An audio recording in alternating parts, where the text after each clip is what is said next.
சிவகங்கை சட்டமன்ற தொகுதி வெற்றி வேட்பாளர் அண்ணன் கருணாஸ் அவர்களுக்கு புரட்சி வாழ்த்துக்கள்.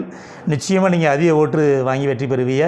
எங்களோட நோக்கம், ஏன்னா தமிழ்நாட்டிலேயே அதிக தொகுதியில் விருப்பமனு கொடுத்ததில் சிவகங்கை சட்டமன்ற தொகுதி 43 பேர் கொடுத்துருந்தாங்க. 43 பேர்த்தில் நாங்களும் கொடுத்துருந்தோம். இருந்தாலும் எல்லோரும் எப்படியா இருந்தாலும் இந்த உதயசூரியன் ஒதுக்கி வைக்கணும், இந்த தொகுதியை சிவகங்கை சட்டமன்ற தொகுதியை திமுக கோட்டையாக மாற்றணும் அப்படின்றதான் எல்லாரோட கனவும். இருந்தாலும் உதயசூரியன் சின்னத்தில் தான் அண்ணன் கருணாஸ் நிற்கிறாரு. புரட்சி வாழ்த்துக்கள். உங்களை அதிக வாக்கு வித்தியாசத்தில் வெற்றி பெற வைக்கிறதுக்கு எங்களோட முடிஞ்ச அளவுக்கு உழைப்பை கொடுப்போம். சிலவர் கேட்குறாங்க, கருணாஸ் இதுவரை என்ன பண்ணார் திருவிடானைக்கு அப்படின்னா, அவர் ஜெயிச்சது அதிமுகவில் ஜெயிச்சிருந்தாலும் அந்த எடப்பாடி பழனிசாமியே 4 வருஷமாக ஒன்றும் செய்யலையே. அப்புறம் அவர் சட்டமன்ற உறுப்பினர் இருந்து என்ன செய்வார்? அவருக்கு எடப்பாடி பழனிசாமி சால்ரா போட்டு இருந்திருந்தாலும் கூட எண்ணற்ற காசு சம்பாரிச்சிருந்துருக்கலாம். அப்படி இல்லை. அவர் யாருக்கு சீட்டு கொடுத்தாங்க? அந்த அம்மையார் கொடுத்தாங்க. அந்த சசிகலாமாவுக்கு ஆதரவாக இருந்தார். பொதுவாக அந்த இருக்க இடத்துக்கு நம்ம உண்மையாக இருக்கணும். ஏன்னா இவங்களுக்கு போய்கிட்டு இந்த எடப்பாடி காலில் ஊறி போய் தானே இன்றைக்கி முதலமைச்சரானார். அந்த அம்மாவுக்கு உண்மையாக இருந்தாரா அப்படின்றதால அண்ணன் தனியரசாக இருக்கட்டும், இவர் கருணாசாக இருக்கட்டும், தமிழ் அல்சாரியாக இருக்கட்டும், அவங்க ஃபுல்லாமே ஒரு 3 பேராக தான் பார்த்துருப்பீங்க. நிறைய இதுகளில் மக்களுக்கான பிரச்சனைகளில் போய் கலந்துக்கிருப்பாங்க. ஆனால் தொகுதிக்கு என்ன செஞ்சாங்கன்னா, தமிழ்நாட்டுக்கே எடப்பாடி ஒன்றும் செய்யலையே. அதனால் சிவகங்கை தொகுதிக்கு கொடுக்கும்போது அவர் அது போக ஒரு கூட்டணி கட்சியில் இருக்கார். கூட்டணி கட்சியாக இருக்கும்போது அது மற்ற திமுக சட்டமன்ற உறுப்பினரை கூட ஜெயித்தாலும் கூட நம்ம பின்வரிசையில் தான் அமைச்சர்கள் தான் முன்னாடி உட்காந்துருப்பாங்க. சட்டமன்ற உறுப்பினர் பின்னாடி தான் இருக்க முடியும். ஆனால் கூட்டணி கட்சியில் இருக்கிறனால அவர் முன்வரிசையில் உட்காந்துருப்பார்.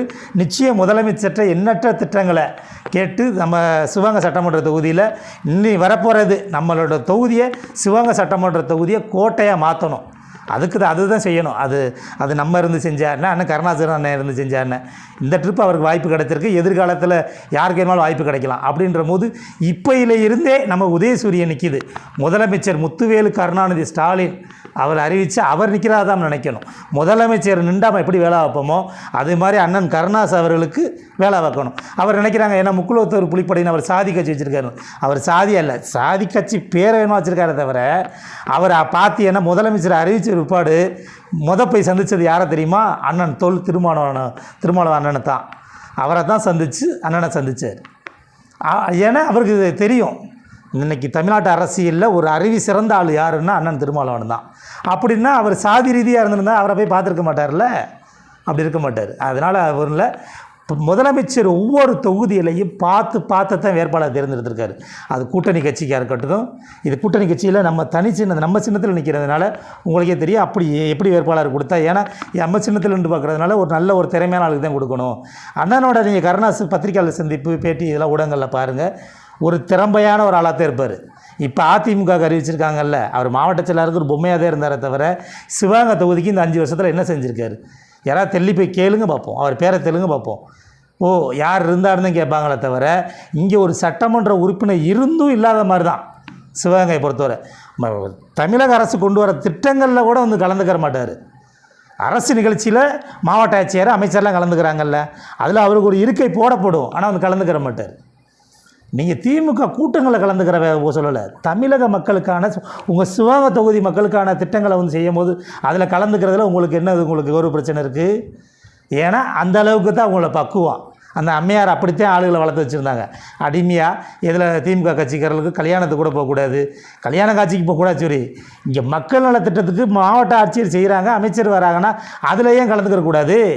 நீங்கள் ஏன் அதை பார்த்து கேட்க மாட்டீங்க? அவர் பேரை கூட நான் பயன்படுத்த விரும்பலை. இங்கே சிவகங்கை தொகுதிக்கு அவர் என்ன செஞ்சுருக்காரு சொல்லுங்கள் பார்ப்போம். என்ன செஞ்சுருக்காரு இந்த 5 வருஷத்தில் பார்ப்போம். எதையுமே செய்யலை. ஒரு தொகுதிக்குள்ள ஒரு வேட்பாளரே இல்லாத மாதிரி தான் ஒரு ஜெயிச்சு எப்படி சொல்கிறது, ஒரு சட்டமன்ற உறுப்பினர் இல்லாத மாதிரி தான் இருந்துச்சு. நீங்கள் எப்போ போனீங்களாலும் பார்த்தாலும் அந்த சட்டமன்ற உறுப்பினர் அலுவலகம் மூடி தான் கிடக்கும். அங்கிட்டு போனீங்கன்னா அங்கிட்டு எல்ஐசி ஆஃபீஸ் போட்டு போனால் எப்போயுமே போட்டு தான் கிடக்கும்.